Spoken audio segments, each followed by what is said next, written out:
sing lelakon dewasaning jagat raya panase hawa nuwuhke nafsu angkara pangangkae angakai ing pawana tan eling marang korbane. Membuka tabir Satrio Piningit. Misteri Satrio Piningit tak pernah pupus dari benak dan relung hati anak cucu leluhur Nusantara. Fenomena sejak masa kewalian, pasca kehancuran Majapahit, ini sangat lekat terutama bagi anak cucu Jawa, Bali Dwipa. Menurut kitab Musarar Jayabaya era sekarang masuk zaman Kalabendu, zaman sengsara, disebut Kalabendu, kutukan bumi, disebabkan dari pengaruh hawa kutukan bumi, biasnya perilaku manusia menjadi edan, gila, dan hidupnya sengsara, hidup di zaman edan kalau tidak edan tidak kebagian. Pada masa-masa sulit di zaman edan, zaman Kalabendu, ini, masyarakat Nusantara mendambakan datangnya zaman Kalisuba, zaman kemakmuran, yang ditandai datangnya sosok Satrio Piningit dan Ratu Adil sebagaimana yang ditulis pada bait-bait syair terakhir kitab Musarar Jayabaya, Uga Wangsit Siliwangi dan Ramalan Ronggowarsito. Karya-karya leluhur Nusantara antara satu dengan lainnya walaupun berbeda masa, periode yang jauh berselang, namun di dalam perlambangnya memiliki saling keterkaitan. Suatu perlambang dalam suatu karya menunjuk kepada perlambang atau karakter yang lain di dalam karya leluhur yang berbeda. Masing-masing orang bisa saja menafsirkan yang berbeda-beda, tidak ada yang melarang. Bebas-bebas saja. Benar tidaknya kembali kepada diri kita masing-masing. Inilah tabir misteri menurut saya. Wangsit Siliwangi. Laju ngadek Dewi Raja, asalna jalma biasa. Tapi memang titisan raja. Titisan raja baheula jeung biangna hiji putri pulo dewata. Dapuguh titisan raja, Raja anyar hese apes kurogahala. Lalu berdiri lagi penguasa yang berasal dari orang biasa. Tapi memang keturunan raja dahulu kala dan ibunya adalah seorang putri pulau Dewata, karena jelas keturunan raja penguasa baru susah dianiaya. Inilah Soekarno, Presiden pertama NKRI. Ibunda Soekarno adalah Ida Ayu Nyoman Rai, seorang putri bangsawan Bali. Ayahnya seorang guru bernama Raden Soekeni Sosrodihardjo. Namun dari penelusuran secara spiritual, ayahanda Soekarno sebenarnya adalah Ingkang Sinuhun Kanjeng Susuhunan Pakubuwono X. Nama kecil Soekarno adalah Raden Mas Malikul Koesno. Beliau termasuk anak ciritan dalam lingkaran Keraton Solo. Kitab Musarar Jayabaya, dalam Sinom Bait 18. Dene jejuluke nata, lunggadung rarang likasi, nuli salin gajah meta, semune tengu lelaki, suwida warsa nuli, ana dawuhing bebendu, kerem negara nira, kur tataning negari, duk semana pametune wong ing endesa. Nama rajanya Lunggadung Rarang Likasi kemudian berganti Gajah Meta Semune Tengu Lelaki. 60 tahun menerima kutukan sehingga tenggelam negaranya dan hukum tidak karu-karuan. Waktu itu pajak rakyat adalah Lunggadung Rarang Likasi memiliki makna yaitu pemimpin yang penuh inisiatif, cerdas, namun memiliki kelemahan mudah tergoda wanita. Perlambang ini menunjuk kepada Presiden pertama RI, Soekarno. Sedangkan Gajah Meta Semune Tengu Lelaki bermakna pemimpin yang kuat karena disegani atau ditakuti, namun akhirnya terhina atau nista. Perlambang ini menunjuk kepada Presiden kedua RI, Soeharto. Dalam bait ini juga dikatakan bahwa negara selama 60 tahun menerima kutukan sehingga tidak ada kepastian hukum. Dalam bait 20 dikatakan, bejade ingkang negara, Narendra pisahlan abdi. Prabupati sowang-sowang, samana ngalih nagari, jaman kutila genti, kara murka ratunipun, semana linambangan, dene maolana ngali, Panji loro semune Pajang Mataram. Negara rusak, raja berpisah dengan rakyat. Bupati berdiri sendiri-sendiri. Kemudian berganti zaman Kutila. Rajanya Karamurka. Lambangnya Panji loro semune Pajang Mataram. Bait ini menggambarkan situasi negara yang kacau. Pemimpin jauh dari rakyat, dan dimulainya era baru dengan apa yang dinamakan otonomi daerah sebagai implikasi bergulirnya reformasi zaman Kutila. Karakter pemimpinnya saling jegal untuk saling menjatuhkan Raja Karamurka. Perlambang Panji loro semune Pajang Mataram bermakna ada dua kekuatan pimpinan yang berseteru, yang satu dilambangkan dari terah Pajang, Joko Tingkir, dan yang lain dilambangkan dari terah Mataram, Pakubuwono. Hal ini menunjuk kepada era Gus Dur dan Megawati. Pada bait 22, dikatakan, Tan kober paes sarira, sinjang kemben tan tinolih, lajengipun sinung lambang, dene maolana ngali, samsujen sangayogi, tekane sangkala bendu, ing Semarang Tembayak, poma den samyang rawuhi, sasmitan lambangkan kocap punika. Tan kober paes sarira, sinjang kemben tan tinolih itu sebuah lambang yang menurut Syekh Ngali Samsujen datangnya kala bendu. Di Semarang Tembayat itulah yang mengerti, memahami lambang tersebut. Perlambang tan kober paes sarira, sinjang kemben tan tinolih bermakna pemimpin yang tidak sempat mengatur negara karena direpotkan dengan berbagai masalah. Ini menunjuk kepada Presiden RI ke-6 saat itu Susilo Bambang Yudhoyono. Perlambang Semarang Tembayat merupakan tempat di mana seseorang memahami dan mengetahui solusi dari apa yang terjadi. Jawaban solusi mengatasi carut-marut keadaan bangsa ini ada di Semarang Tembayat, yang telah diungkap oleh Prabu Jayabaya guna membantu memecahkan misteri ini. Kemudian bait 27 berbunyi, dene besuk nuli ana, tekane kang tunjung putih, semune pudak kasungsang, bumi Mekah denya lair, iku kang angratoni, jagat kabeh ingkang mengku. Juluk Ratu Amisan. Sirat musibating bumi, wong nakoda milu manjing ing samuan. Kemudian kelak akan datang Tanjung Putih semune pudak kasungsang. Lahir di bumi Mekah. Menjadi raja di dunia, bergelar Ratu Amisan, redalah kesengsaraan di bumi, nahoda ikut ke dalam persidangan. Perlambang Tanjung Putih semune pudak kasungsang memiliki makna seorang pemimpin yang masih tersembunyi berhati suci dan bersih. Inilah seorang pemimpin yang dikenal banyak orang dengan nama Ratu Adil sebagai pemimpin yang membawa amanat untuk membenahi kerusakan dahsyat bumi Nusantara akibat bencana kemanusiaan dan bencana alam. Lahir di bumi Mekah merupakan perlambang bahwa pemimpin tersebut adalah seorang Islam sejati yang memiliki tingkat ketauhidan yang sangat tinggi.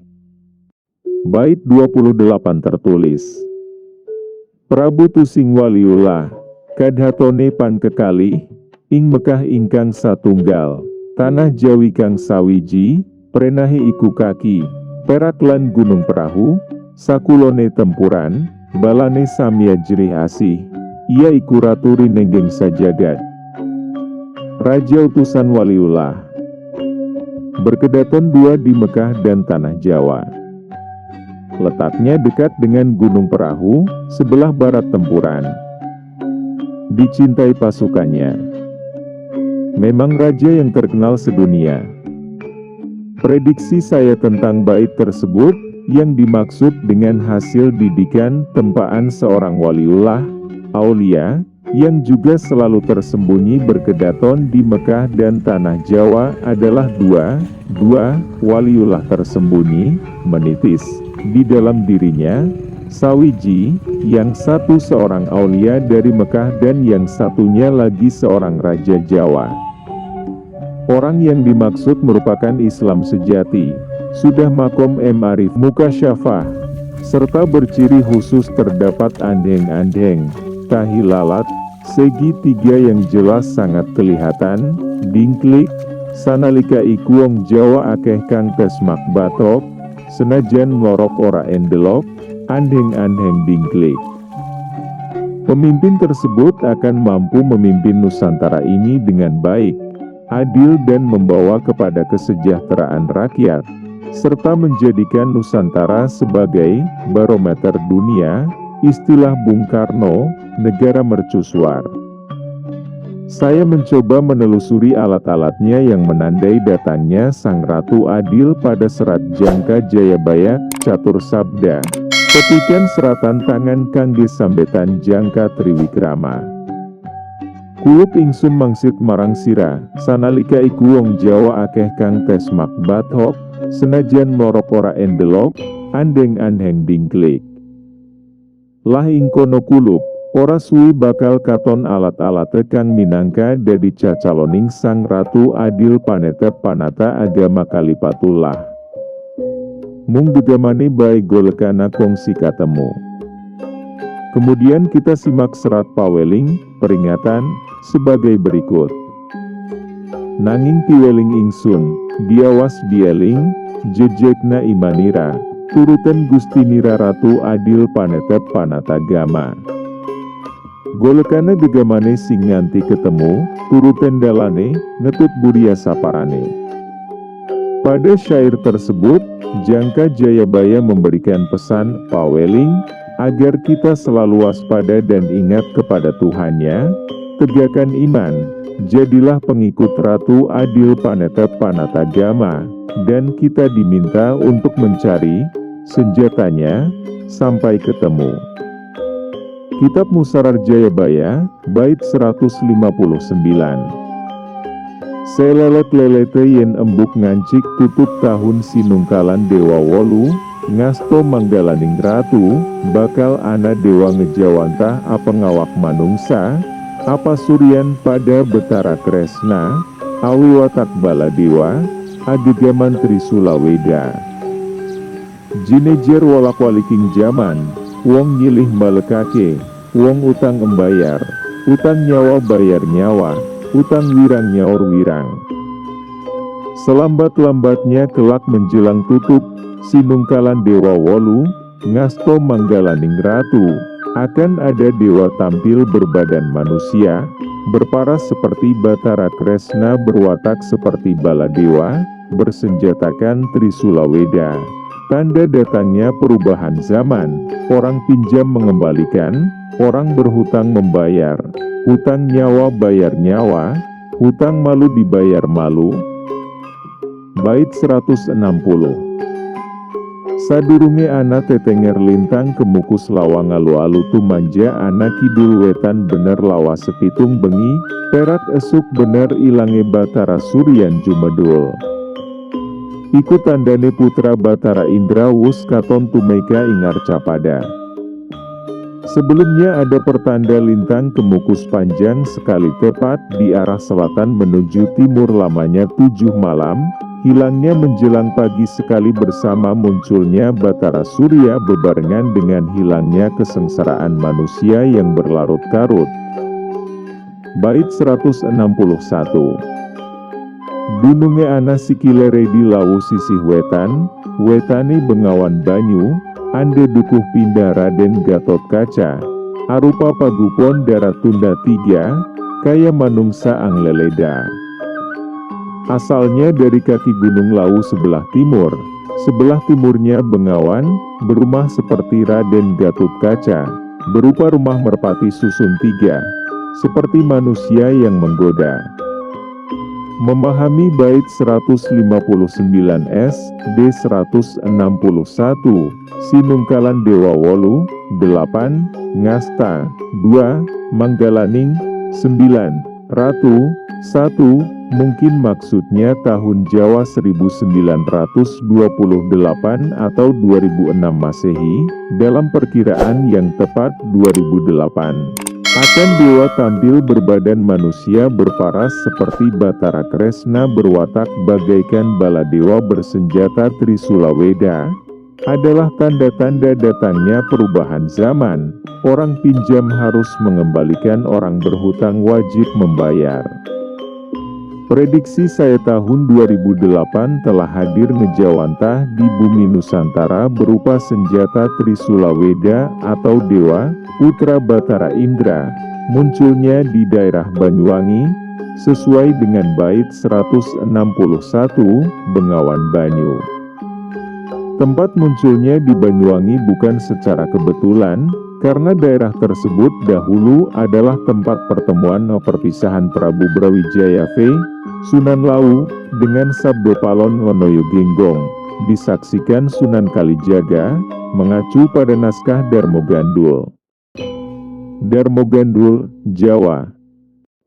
Sang Prabu Karsane arep ngrangkul Sabda Palon Lanaya Genggong, nanging wong loro mau banjur musna. Sang Prabu ngungun serta nenggak waspa, usana banjur ngandika marang Sunan Kalijaga, ing besuk negara Belambangan salina jenenge negara Banyuwangi, dadia tenger Sabda Palon enggone bali marang tanah Jawa anggawa momongane. Berdasarkan kutipan serat Darmogandul, tempat tersebut, Banyuwangi, menjadikan tanda Sabdo Palon Wonoyo Genggong akan datang lagi ke tanah Jawa. Nanti jika ada orang Jawa bersenjatakan Kawero, yaitu yang akan diasuh Sabdo Palon, orang Jawan akan diberi petunjuk tentang benar salah. Sebagai tanda tempat tersebut, oleh Sang Prabu Brawijaya dengan disaksikan Sunan Kalijaga, daerah Belambangan dirubah namanya menjadi Banyuwangi, menjadikan tanda Sabdo Palon Wonoyo Genggong pulang kembali ke tanah Jawa membawa momongannya. Seperti apakah wujud Trisula Weda atau Dewa Putra Batara Indra yang dimaksud oleh kitab Musarar Jayabaya? Untuk memecahkan misteri ini, bait 161 telah memberikan kata kunci, rumahnya seperti Raden Gatotkaca, bait 161, Anda dukuh pindah Raden Gatotkaca. Artinya kita diminta untuk berpikir dan menelusuri, siapakah sosok Raden Gatotkaca sehingga dikatakan sebagai rumah? Untuk menjawab teka-teki tersebut, agar menyimak cerita wayang tentang masa kecil dan gugurnya Raden Gatotkaca. Diceritakan sewaktu Raden Gatotkaca masih bayi, pusarnya tidak mempan dipotong dengan senjata apapun, maka Raden Arjuna diminta untuk pinjam pusaka Kunta kepada dewa, tetapi hanya mendapatkan warangka, sarungnya pusaka saja, karena bilah pusaka telah terlebih dahulu diambil oleh Adipati Karna. Akhirnya pusarnya Raden Gatotkaca dapat dipotong menggunakan warangka, tetapi naas warangkanya masuk ke dalam pusar.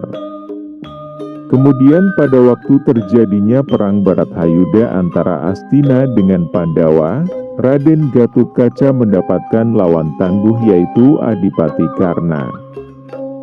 Diceritakan, senjata Kunta milik Adipati Karna digunakan untuk melawan Raden Gatotkaca, walaupun Raden Gatotkaca terbang menghindar dari kejaran senjata Kunta, bahkan sampai lapis langit ketujuh, tetap saja senjata Kunta mengejarnya, dan Raden Gatotkaca tidak bisa menghindar.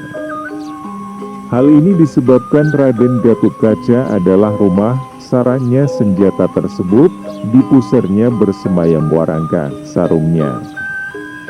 Diperoleh jawaban sementara misteri teka-teki ini, bahwa Dewa Putra Batara Indra itu rumahnya seperti Raden Gatotkaca, dimaksud adalah warangka. Gambaran sementara, Yang dimaksud sebagai dewa, putra Batara Indra yang sudah ngejawantah atau ditemukan di Banyuwangi sebagai pasangan dari Warangka tersebut adalah Bilah Keris. Sepertinya indikasi Satrio Piningit lebih mengarah kepada gegaman pusaka. Kita simak. Bait 164. Putra Kinasih Swargi Sunan Lawu, ya Kiai Brajamusti ya Kresna ya Heru Murti, mumpuni sakehing laku, nugel tanah Jawa kaping pindo, ngerahake jin, setan, kumara, prewangan, para lelembut ke bawah perintah Saiko Proyo Kinen abebantu manungso Jawa, pada asenjata Trisula Weda, lan DP Triniji Suci, benar, jejek, jujur didampingi Sabdo Palon dan Noyo Genggong. Putra kesayangan almarhum yang bermukim di Gunung Lawu, yaitu Kiai Brajamusti, ya Kresna, ya Heru Murti, menguasai seluruh ajaran, ngelmu, memotong tanah Jawa kedua kali, mengerahkan jin dan setan seluruh makhluk halus berada di bawah perintahnya bersatu padu membantu manusia Jawa berpedoman pada Trisula Weda. Tajamnya Tritunggal nan suci benar, lurus, jujur didampingi Sabdo Palon dan Noyo Genggong. Bait 168. Mula den udia satria iki, wus tan abapa, tan bibi, lolawus aputus Weda Jawa, mula ngandelake Trisula Weda, lan DP Trisula pucuk arupa gegawe sirik agawe pati utawa utang nyawa. Sing tengah sirik agawe kapitunaning lian, sing pinggir-pinggir tulak tolak colong jupuk winaleran. Oleh sebab itu carilah satria itu yatim piatu, tak beranak saudara sudah lulus Weda Jawa hanya berpedoman Trisula. Tajamnya Trisula pucuk sangat tajam membawa maut atau utang nyawa, yang tengah pantang berbuat merugikan orang lain, yang kiri dan kanan menolak pencurian dan kejahatan. Prediksi saya pada bait 164 dan 168 menggambarkan bahwa gaman pusaka yang sebelum ditemukan memang yatim piatu. Pusaka tersebut memang merupakan gaman pusaka Kelangenan, Ageman, putra kesayangan almarhum Sunan Lawu. Keistimewaan pusaka tersebut bersemayam 3 nur dewa yaitu Kiai Brajamusti, Kresna, Heru Murti. Asal kata dewa adalah dari kata div yang artinya cahaya, mampu mengerahkan jin, setan, kumara, prewangan, para lelembut ke bawah perintah Saiko Proyo membantu orang Jawa, bangsa Indonesia.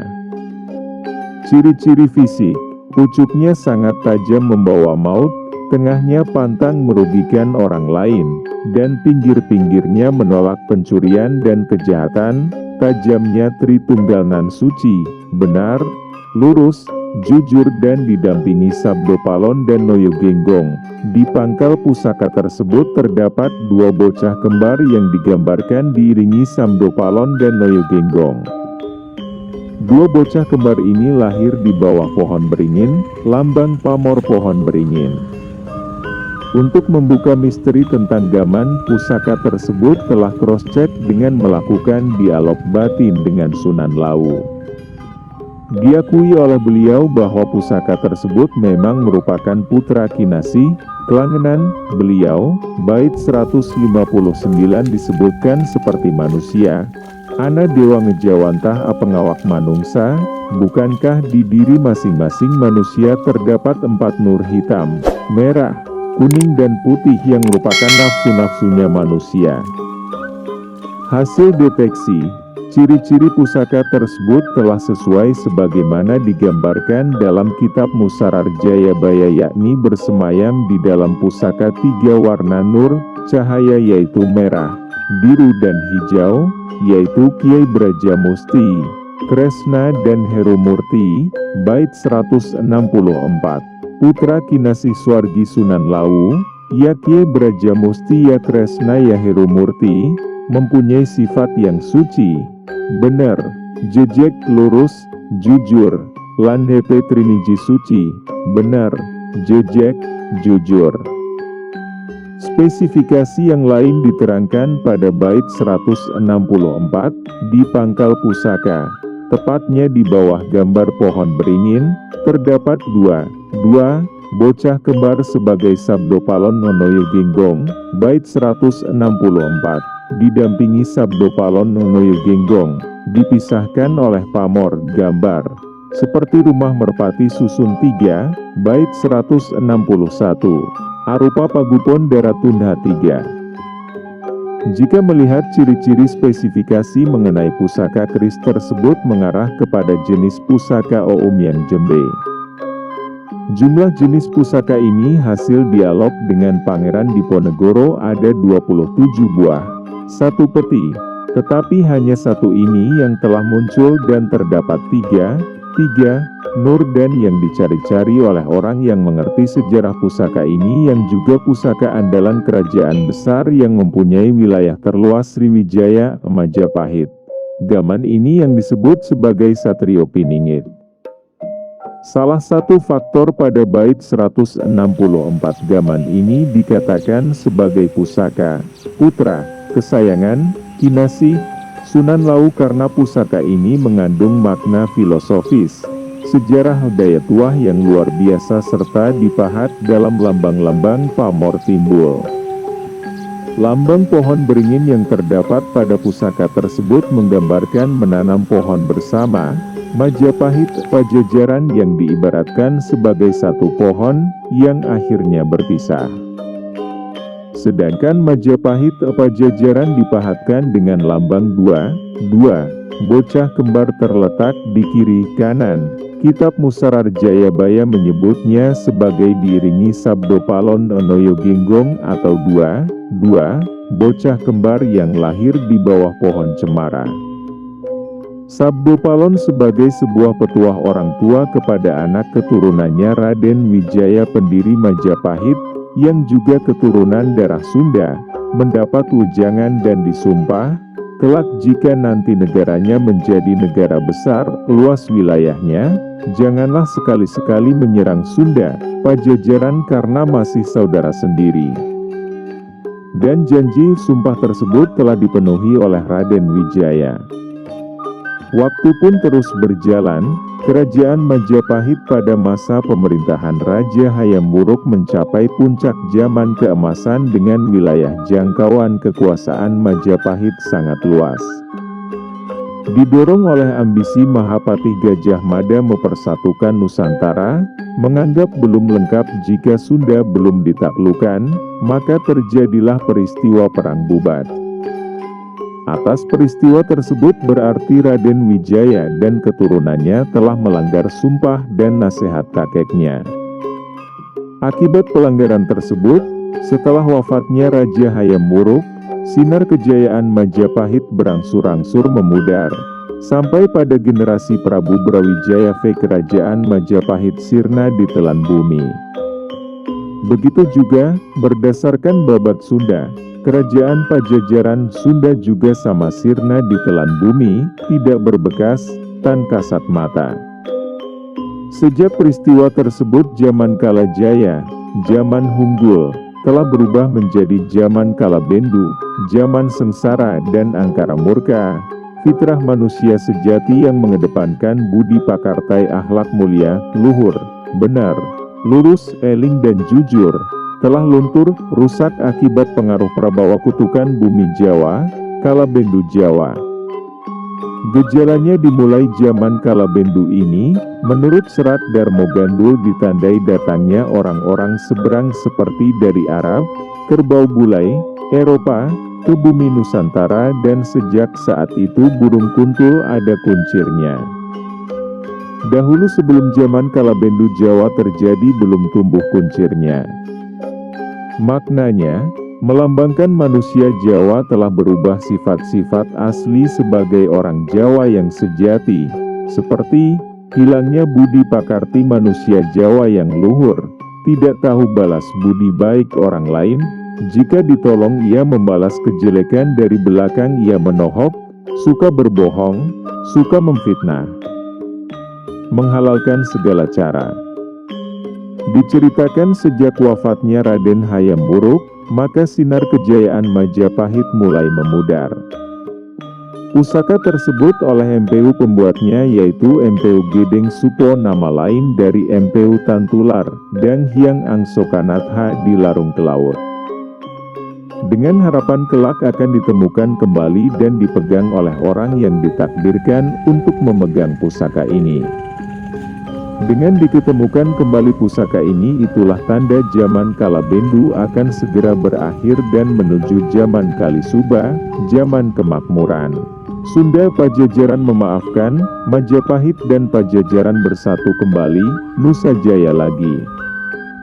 Sebagaimana kita ketahui, MPU Tantular dan Hyang Angsokanatha adalah penyusun Kakawin Sutasoma yang di dalamnya tercantum Bhinneka Tunggal Ika adalah salah satu penasehat Raja Hayam Wuruk, sedangkan cucunya yaitu MPU Dwi Jendra dan Hyang Nirarta, penanda sakti Wurawuh, Tuan Semeru adalah salah satu penasehat Prabu Brawijaya V atau Sunan Lawu.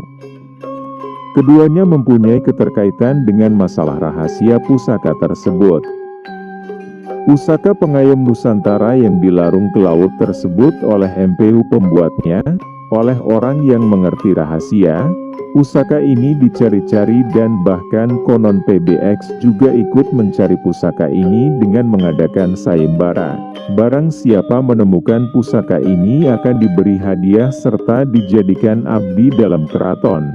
Karena beliau merasa tidak kuat ketempatan pusaka ini akibat gawatnya prabawa pusaka.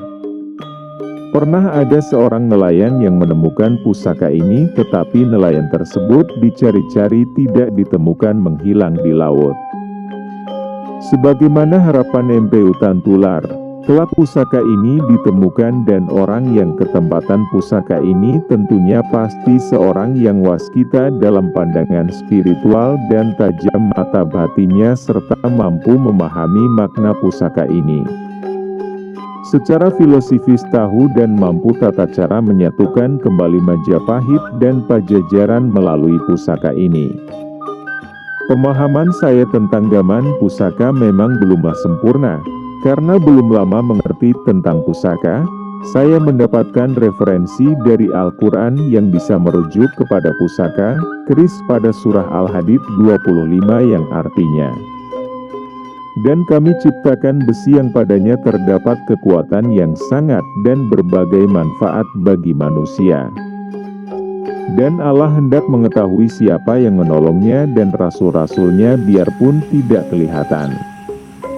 Penelurusan tentang tokoh MPU Tantular dan Hyang Angsokanatha, penasehat Raja Hayam Wuruk menguasai wilayah timur dan tengah diibaratkan sebagai ilmunya, sedangkan MPU Dwi Jendra dan Hyang Nirarta, penanda sakti Wurawuh, Tuan Semeru penasehat Sunan Lawu menguasai barat, diibaratkan menguasai aset, atau diibaratkan Majapahit sebagai ilmunya sedangkan Sunda, Pajajaran sebagai pemilik asetnya. Mungkin disinilah letaknya, jika Majapahit, Raja Hayam Wuruk, meminang Sunda, Pajajaran, Dyah Pitaloka, yang diartikan perempuan identik dengan harta, artinya setelah Majapahit kehilangan Sunda, Pajajaran sama saja ia kehilangan aset. Ini yang tidak disadari oleh pejabat Majapahit karena sesungguhnya ada hubungan batin yang sangat kuat di antara keduanya.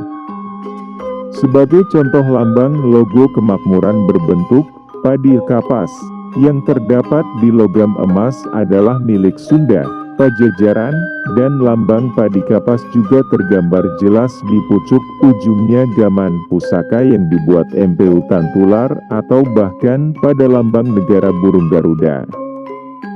Hubungan batin terlihat dari wajah polos Raja Sunda, Pajajaran yang tidak terpikir akan terjadi insiden di jalan. Demikian juga Raja Hayam Wuruk juga sangat terpukul setelah peristiwa tersebut, ia sakit dan wafat. Peristiwa tersebut juga membuat MPU Tantular juga ikut terpukul, maka sebagai konsekuensinya pusaka buatannya dilarung dibuang ke laut. Cobalah simak Wangsit Siliwangi. Semenjak hari ini, Pajajaran hilang dari alam nyata. hilang kotanya, hilang negaranya. Pajajaran tidak akan meninggalkan jejak, selain nama untuk mereka yang berusaha menelusuri. Sebab bukti yang ada akan banyak yang menolak. Tapi suatu saat akan ada yang mencoba, supaya yang hilang bisa ditemukan kembali. Bisa saja, hanya menelusurinya harus memakai dasar. Tapi yang menelusurinya banyak yang sok pintar dan sombong, dan bahkan berlebihan kalau bicara. Pada uraian di atas pernah saya kupas mengenai sejarahnya zaman kala Bendu sebagai akibat dari pengkhianatan Majapahit kepada Sunda, Pajajaran, yaitu pada peristiwa Bubar. Hal ini terjadi karena generasi penerus utamanya para pejabat Majapahit tidak memahami sejarah dari leluhur terdahulunya. Karena dalam pikiran pejabat Majapahit tinggal Sunda yang belum di pangkuan Majapahit. Akhirnya terjadilah peristiwa yang menyakitkan hati masyarakat Sunda, Majapahit, yang sesungguhnya kedua kerajaan adalah memang saudara sehidup dan semati. Namun pada akhirnya kelak Sunda, Pajajaran akan memaafkan segala kehilafan Majapahit. Itu terlihat dari kalimat, orang Sunda dipanggil-panggil, orang Sunda memaafkan, baik lagi semuanya. Negara bersatu kembali. Nusa Jaya lagi, kita simak di bawah ini. Wangsit Siliwangi. Dengarkan. Zaman akan berganti lagi, tapi nanti, setelah Gunung Gede meletus. Disusul 7 gunung. Ribut lagi seluruh bumi. Orang Sunda dipanggil-panggil, orang Sunda memaafkan. Baik lagi semuanya. Negara bersatu kembali. Nusa Jaya lagi, sebab berdiri Ratu Adil yang sejati. Tapi ratu siapa? Dari mana asalnya sang ratu? Nanti juga kalian akan tahu. Sekarang, cari oleh kalian pemuda gembala. Berdasarkan kutipan Wangsit Siliwangi, jika Sunda telah memaafkan Majapahit, maka tandanya adalah Gunung Gede meletus disusul oleh 7 gunung. Yang menjadikan pertanyaan, apakah Gunung Gede benar-benar meletus? Atau hanya sebuah siloka, lambang? Prediksi saya, kalimat tersebut hanya siloka daripada mengarah kepada bencana alam yang banyak menelan korban dan tidak ada korelasi, kaitannya, antara bencana alam gunung meletus dengan negara bersatu kembali, Nusa Jaya lagi. Ataukah memang sungguh-sungguh gunung tersebut memang meletus? Jangka Jayabaya selebar Raja Kuning Babon asli kagungan dalam Bandara Pangeran Harya Suryawijaya ing Ngayogyakarta, menerangkan bahwa Ratu Adil adalah seorang yang bersifat rendah hati, tidak memiliki pamrih, bersedia mengeluarkan hartanya. Sedangkan rahasia menyangkut lokasi aset yang dimaksud oleh para leluhur dikatakan sebagai Lebak Cewene oleh Prabu Siliwangi adalah juga Gunung Perahu menurut Jayabaya, dan tempatnya di Semarang Tembayat seperti juga telah diungkapkan oleh Jayabaya. Dengan ciri-ciri terdapat 2 sumber air besar, 3 pohon beringin dan keberadaan watu gilang. Hampir semua gunung yang mengandung rahasia mempunyai ciri-ciri khusus ini dari ujung kulon sampai ke timur. Penelusuran keberadaan aset-aset Nusantara telah disinggung oleh syair-syair Wangsit Siliwangi. Syair-syair Wangsit Siliwangi sebagai berikut. Selain nama untuk mereka yang berusaha menelusuri. Sebab bukti yang ada akan banyak yang menolak. Tapi suatu saat akan ada yang mencoba, supaya yang hilang bisa ditemukan kembali. Bisa saja, hanya menelusurinya harus memakai dasar. Tapi yang menelusurinya banyak yang sok pintar dan sombong dan bahkan berkelebihan bicara. Suatu saat nanti akan banyak hal yang ditemui, sebagian-sebagian. Sebab terlanjur dilarang oleh pemimpin pengganti. Ada yang berani menelusuri terus-menerus, tidak mengindahkan larangan, mencari sambil melawan, melawan sambil tertawa. Dialah anak gembala. Rumahnya di belakang sungai, pintunya setinggi batu, tertutup pohon handeuleum dan hanjuang. Apa yang dia gembalakan? Bukan kerbau, bukan domba, bukan pula harimau ataupun banteng, tetapi ranting daun kering dan sisa potongan pohon. Dia terus mencari, mengumpulkan semua yang dia temui. Tapi akan menemui banyak sejarah, kejadian. Selesai zaman yang satunya, datang lagi satu zaman yang jadi sejarah, kejadian baru. Setiap zaman membuat sejarah. Setiap waktu akan berulang. Itu dan itu lagi. Kita kembali kepada kitab Musarar Jayabaya untuk melihat bentuk perilaku manusia pada zaman kala Bendu Jawa, zaman sengsara, bentuk penyimpangan perilaku yang terjadi di masyarakat. 1. Sungguh zaman gonjang-ganjing menyaksikan zaman gila tidak ikut gila tidak dapat bagian, yang sehat pada olah pikir. Para petani dibelenggu, para pembohong bersukaria, bait 142. 2. Raja tidak menempati janji, orang makan sesamanya, kayu gelondongan dan besi juga dimakan katanya enak rasa kue bolu, malam hari semua tak bisa tidur, bait 143. 3. Yang gila dapat berdandan, yang membangkang semua dapat membangun rumah, gedung-gedung megah, bait 144. 4. Orang berdagang barang makin laris, tapi hartanya makin habis. Banyak orang mati kelaparan di samping makanan. Banyak orang berharta namun hidupnya sengsara. Bait 145. 5. Orang waras adil hidupnya memprihatinkan terkucil. YG tidak dapat mencuri dibenci. YG pintar curang jadi teman. Orang jujur semakin tak berkutik. Orang salah makin pongah. Banyak harta musnah tak jelas larinya. Banyak pangkat dan kedudukan lepas tanpa sebab.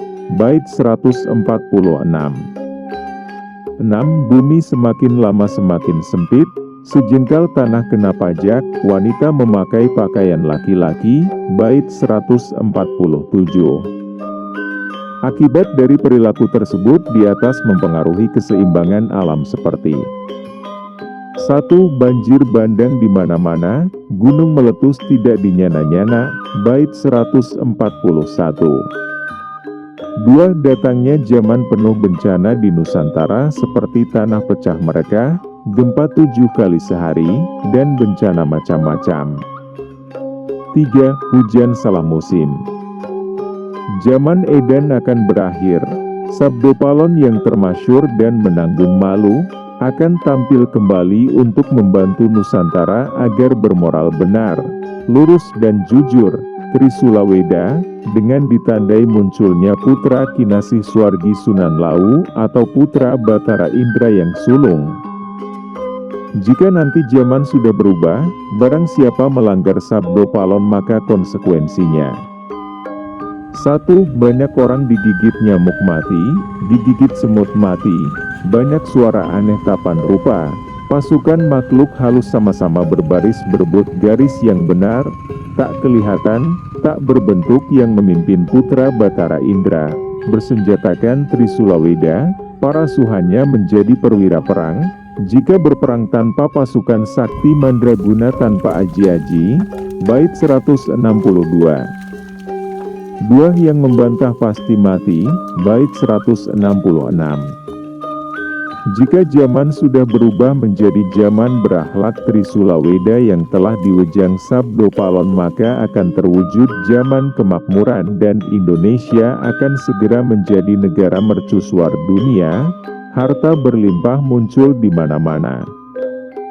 Prediksi saya perubahan zaman, wolak-waliknya zaman, dari zaman Kala Bendu ke zaman Kalisuba dimulai awal bulan Suro tahun ini, yang hampir bertepatan bersamaan Tahun Baru Masehi, dapat disimak pada bait 165 Pendak Suro Sambutlah Kumara, yang sudah tampak menebus dosa di hadapan Sang Maha Kuasa. Pendak surang untapa kumara kanggus katon nimbus dosane kade pake ngarsaning Sang Kuasa. Di samping mengandung cerita sejarah, pusaka kesayangan Sunan Lawu ini juga 1. Menguasai seluruh ajaran, ngelmu, bait 164. 2. Mampu memberi perintah mengerahkan jin, setan, kumara, perewangan dan para lelembut untuk bersatu padu membantu masyarakat Indonesia, bait 164. 3. Bergelar pangeran perang, dapat mengatasi keruwetan orang banyak, bait 163. 4. Setiap bulan surang untapake kumara, bait 165.